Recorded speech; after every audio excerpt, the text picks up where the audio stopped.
Capítulo 18. Hunt investiu contra Bryce, pisando nos fragmentos de paralelepípedos de sua aterrissagem. Havia captado seu perfume de lilás e noz moscada no vento assim que a semiférica saíra pela porta dos fundos do prédio, e quando ele descobriu para onde exatamente ela dirigia aquela lambreta. Bryce tivera a ousadia de arregaçar a manga da jaqueta de couro, franzir o senho para o punho como se estivesse usando um maldito relógio e dizer: "Está 2 minutos atrasado." Ele ia esganá-la. Alguém devia ter feito isso há muito tempo. Bryce sorriu como se dissesse que gostaria de vê-lo tentar e rebolou até o anjo, lambreta e capacete esquecidos. Inacreditável, inacreditável, porra. Não existe a menor chance de a lambreta estar aqui quando voltarmos. Bryce pestanejou, ajeitando o cabelo amassado pelo capacete. Ainda bem que você fez uma entrada dramática. Ninguém vai ousar tocar nela agora. Não com Umbra Morte como meu companheiro irascível. De fato, as pessoas se encolhiam sob seu escrutínio, algumas se escondendo atrás de engradados enquanto Bryce se dirigia para as portas abertas de um labirinto de armazéns interconectado pelo subterrâneo que compunha os quarteirões do distrito. Nem mesmo Mike apostava legionários ali. O mercado da carne tinha as próprias leis e os próprios meios de cumpri-las. Eu disse a você que há protocolos a observar se quisermos as chances de encontrar a Rainha Víbora. Não estou aqui para encontrar a Rainha Víbora. O quê? A Rainha Víbora tinha governado o mercado da carne por mais tempo do que qualquer um podia lembrar. Antes fazia questão, assim como qualquer civil ou legionário, de ficar fora da porra do caminho da metamorfa serpentina, cuja forma de cobra, diziam os rumores, era um verdadeiro horror de se contemplar. Antes que Bryce pudesse responder, ele continuou. Estou cansado dessa merda, Kinlan. Ela reganhou os dentes. Lamento, sibilou a semiférica. Se seu frágil ego não consegue lidar com o fato de que eu sei o que estou fazendo, porra. Hunt abriu e fechou a boca. Tudo bem. Ele a havia julgado mal naquela manhã, mas ela não tinha lhe dado o menor sinal de que estivesse remotamente interessada na investigação ou de que não estivesse tentando obstruí-la. Bryce atravessou as portas do armazém sem mais nenhuma palavra. Ser da 33ª Legião ou qualquer outra coisa... Ser da 33ª Legião ou qualquer outra era como exibir um alvo pintado nas costas, e antes de seguir Bryce, Hunt havia verificado se as armas estavam posicionadas nas bainhas ardilosamente embutidas em sua armadura. O ranço de corpos e fumaça recobria o lugar como óleo. Hunt recolheu bem as asas. Qualquer medo que houvesse incutido nas pessoas das ruas não tinha relevância no mercado, abarrotado de tendas decrépitas, vendedores e barracas de comida, a fumaça pairando por toda parte, o fedor de sangue e centelha de magia acre em suas narinas. E, acima de tudo, de encontro à parede ao fundo do enorme espaço, havia um imponente mosaico, os azulejos retirados de um antigo templo em Pangera, restaurado e recriado nos mínimos detalhes, apesar de sua horrível representação. A morte com seu manto, o rosto esquelético sorrindo do capuz, foice em uma das mãos, ampulheta na outra. Sobre sua cabeça, palavras foram talhadas na mais antiga língua da República. Memento mori. Lembre-se de que és mortal. O propósito era um convite à diversão, ao gozo de cada momento como se fosse o último, como se o amanhã não fosse garantido, mesmo para os longevos Vanir. Lembre-se de que você vai morrer e aproveite cada prazer que o mundo tem a oferecer. Lembre-se de que você vai morrer e nada dessa merda ilegal fará a menor diferença. Lembre-se de que você vai morrer, então o que importa quantas pessoas possam sofrer devido às suas ações? Bryce passou pela imagem, o cabelo brilhando como o coração de um rubi. As luzes iluminavam o couro gasto da jaqueta, deixando em evidência as palavras pintadas em letras coloridas e femininas. A tradução foi instintiva, também da antiga língua, como se a própria Urd tivesse escolhido aquele momento para esfregar as velhas palavras em seu rosto. Por amor, tudo é possível. Uma frase tão bonita parecia piada em um lugar como aquele. Olhos brilhantes que cobiçavam Kinlan das barracas e sombras rapidamente se desviavam quando o notavam ao seu lado. Hunt precisou de força de vontade para não a arrastar daquele buraco. Muito embora quisesse solucionar o caso, com apenas 10 lindas mortes entre ele e a liberdade, ir até ali fora um risco colossal. De que lhe valeria a liberdade se acabasse em uma lixeira atrás de daqueles armazéns? Talvez aquele fosse o objetivo da semiférica, atraí-lo até ali, usar o próprio mercado da carne para matá-lo. Parecia improvável, mas ele ficaria de olho na fêmea. Bryce conhecia o caminho. Conhecia alguns dos vendedores pelos acenos trocados. Hunt catalogou cada um. O metalúrgico especializado em intrincados mecanismos, a vendedora de frutas com exóticos produtos em exibição, a fêmea com rosto de coruja e o seu mostruário de pergaminhos e livros encadernados em materiais que eram tudo menos couro de vaca. O metalúrgico me ajuda a identificar se um artefato é falso, explicou Bryce sussurrando, enquanto serpenteavam pelo vapor e pela fumaça de um mercado de comida. Como ela notara que ele estava observando, Hunt não fazia ideia. E a mulher das frutas recebe remessas de durião no início da primavera e do outono, a comida predileta de Sr. Rix. Empesteia a casa toda, mas ele adora. Ela se desviou de uma lata de lixo, quase transbordando, com pratos descartáveis e ossos e guardanapos sujos, antes de subir uma escada instável até o mezanino que ladeava o piso do armazém com portas a cada poucos metros. E os livros? Hunt não conseguiu se controlar. Ela parecia estar contando as portas, em vez de olhar a numeração. Não havia números, ele percebeu. Os livros, respondeu Bryce, são história para outra ocasião. Ela parou na frente de uma porta verde ervilha, descascada e profundamente lascada em alguns pontos. Hunt farejou, tentando discernir o que havia por trás. Nada, até onde conseguia detectar. Sutilmente ele assumiu uma posição de ataque, levando as mãos às armas. Bryce abriu a porta sem se importar em bater, revelando velas luzidias e salmoura, sal, fumaça e algo mais que ressecou os olhos do anjo. Ela atravessou o corredor estreito até a espaçosa sala de estar deteriorada à frente. Franzindo o senho, Hunt fechou a porta e a seguiu, as asas bem fechadas para evitar que tocassem as paredes oleosas e em ruínas. Se ela morresse, Micah retiraria sua oferta. Velas brancas e marfim queimavam de modo irregular enquanto Bryce caminhava sobre o tapete verde puído, e Hunt controlou a agitação.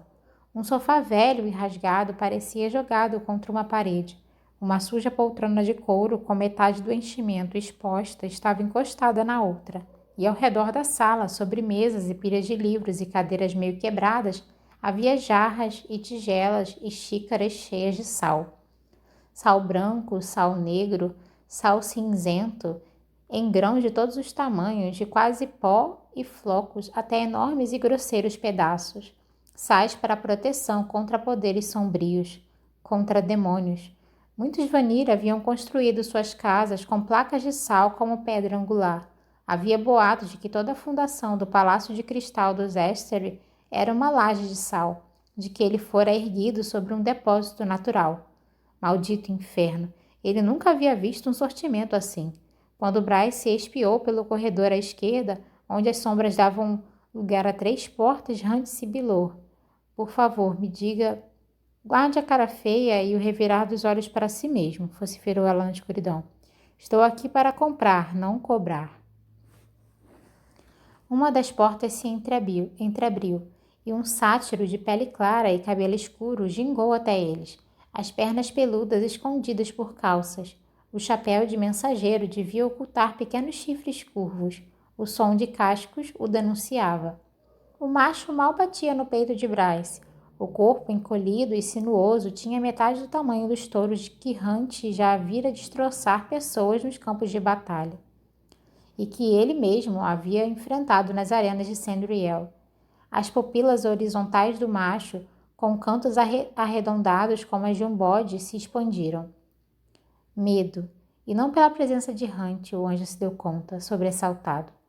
Bryce mergulhou os dedos em uma vasilha de estanho com sal rosa, pegando alguns cristais e os deixando cair no prato como um tamborelar fraco e oco. Preciso de obsidiana.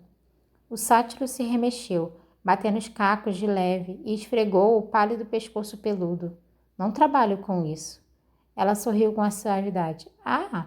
Ela foi até outra tigela mexendo sal fino e preto. Rocha pura de sal de obsidiana da melhor qualidade. 7 quilos e 7 gramas. Agora. É ilegal, o macho engoliu em seco. Está citando o lema do mercado da carne ou tentando me dizer que, de algum modo, não tenho o que preciso? Hunt esquadrinhou o cômodo. Sal branco para limpeza, rosa para proteção, cinza para feitiços, vermelho para... Esqueceu para que diabo servia aquele. Mas obsidiana? Merda. Recorreu a séculos de prática para manter a expressão impassível. Sais negros eram usados para conjurar demônios diretamente, evitando por completo a fenda do norte, ou para vários feitiços sombrios. Um sal que, além do negro, como a obsidiana, podia invocar algo grande.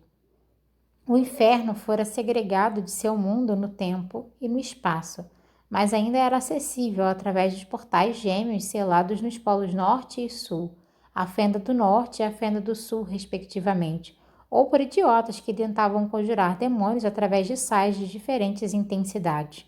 Um monte de merda, sempre pensara Hunt. A vantagem do uso de sais, pelo menos, era que apenas um demônio podia ser invocado por vez.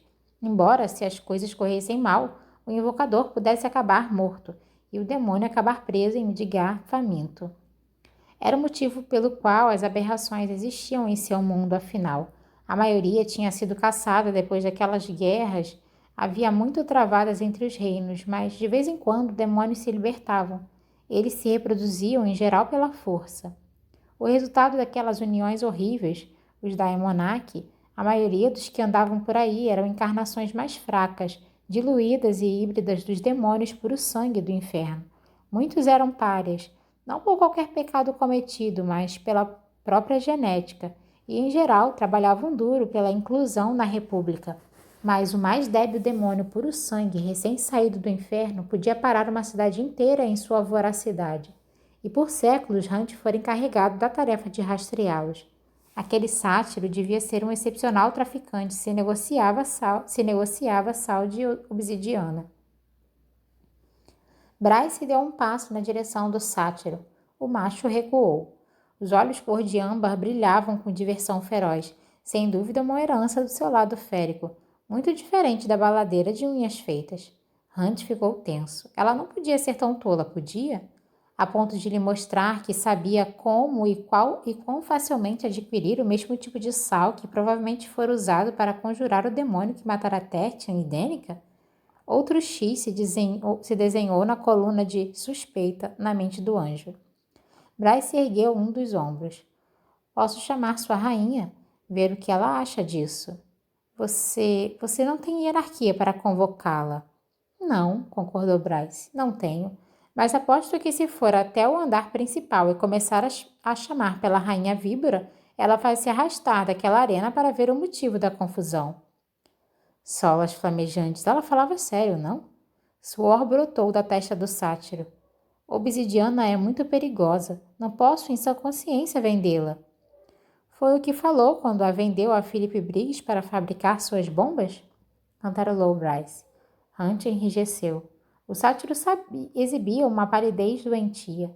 Ele olhou para Hunt, notando a tatuagem em seu senho, a armadura que usava. Não sei do que está falando. Eu fui inocentado pelos investigadores. Nunca vendi nada a Briggs. Tenho certeza de que ele pagou à vista para não rastrear um dinheiro, argumentou Bryce bocejando. Olhe, estou cansada e faminta e nada a fim de brincar. Diga seu preço para que eu possa ir embora. Aqueles olhos caprinos encontraram os da semiférica. 50.000 marcos de ouro. Bryce sorriu enquanto Hunt segurava a língua. Sabia que minha chefe pagou 50.000 para assistir a um bando de cães infernais destroçarem um sátiro? Disse que foi o melhor minuto de toda a sua miserável vida. 45. Não me faça perder tempo com ofertas sem sentidos. Meu mínimo é 30, para esse absurdo de obsidiana. 10. 10.000 marcos de ouro ainda era uma quantia exorbitante, mas sais de invocação eram extraordinariamente valiosos. Quantos demônios Hunt havia caçado por causa deles?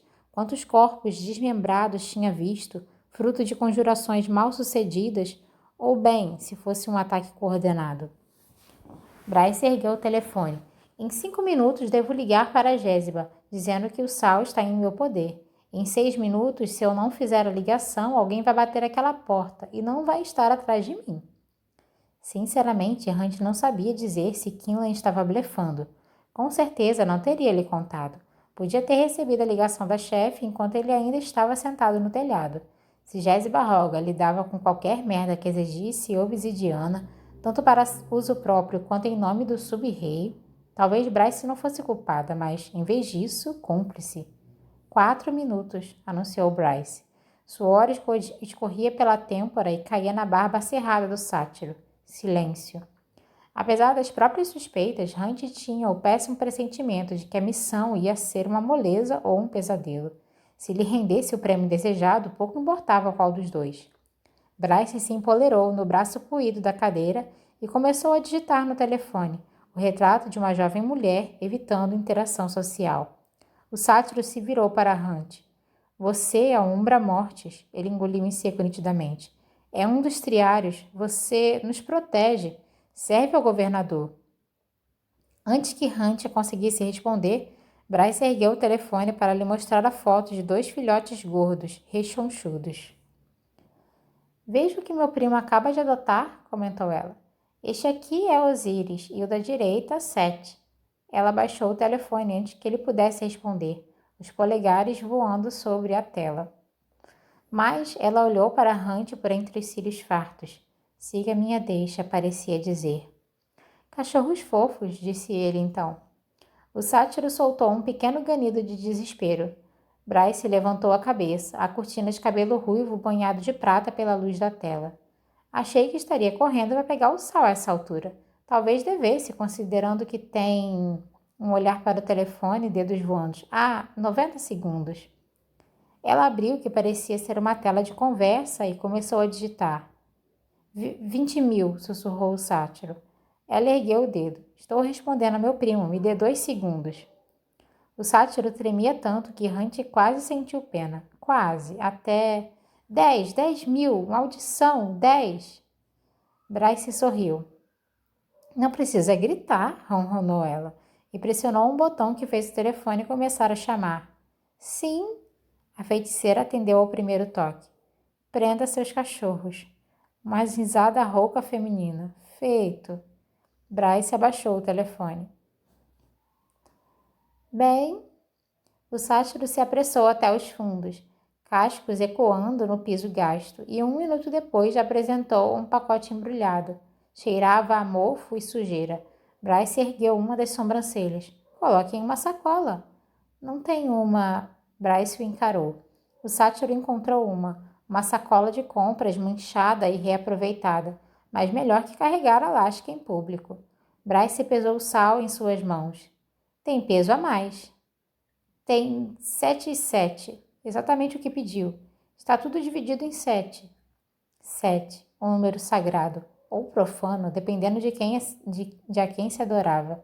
Os 7 Asteri, as 7 colinas da cidade eterna, os 7 distritos, os 7 portões da cidade da lua crescente, os 7 planetas e os 7 círculos do inferno, com seus 7 príncipes, cada um mais sombrio que o anterior. Bryce inclinou a cabeça. Se eu pesar e não tiver... Tem! Gritou o sátiro. Inferno sombrio, tem! Bryce apertou alguns botões em seu telefone. 10 mil transferidos para você. Hunt ficou às suas costas quando ela saiu. O sátiro meio furioso, meio trêmulo atrás dos dois. Ela abriu a porta sorrindo, e Hunt estava prestes a exigir respostas quando ela estacou. Quando ele também contemplou quem estava do lado de fora. A mulher alta, de pele clara como a lua, vestia um macacão dourado e trazia, penduradas nas orelhas, argolas de esmeralda mais compridas que o cabelo preto, cortado na altura do queixo. Os lábios cheios estavam pintados com um roxo tão escuro que parecia preto, e os impressionantes olhos verdes. Hunt a reconheceu apenas pelos olhos. Humanoide em todos os aspectos, exceto por eles, completamente verdes, um mármore jade e dourado, cortado apenas por uma pupila vertical, num movimento fino como uma lâmina sob as luzes do armazém, os olhos de uma serpente ou da rainha víbora.